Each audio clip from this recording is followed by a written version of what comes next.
295 जे करेगा तरक्की पुत हेट मिलूगी। पैसे वाले एजुकेशन के चीफ हो जाते, नीट जैसे एग्जाम रोज लीक हो जाते, गरीबों की लाइफ बर्बाद करते, एजुकेशन के नाम पे है धंधा चलाते। ये जनता के नौकर हैं, ये भूल जाते हैं देश के भविष्य पर ही लाठियां चलाते हैं।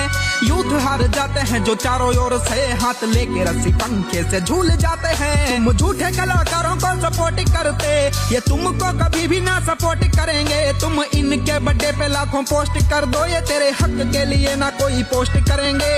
जागेगा जो यूथ तभी बदलेगी रीत, हक मांगते हैं अपना ना मांगते हैं भीख। जब ओम वीर काला गोरा सच लिखेगा तभी आने वाली पीढ़ी एजुकेट मिलेगी। यहाँ कंट्रोवर्सी क्रिएट मिलेगी, तेरा नाम लेके गालियां गरेट मिलेंगी।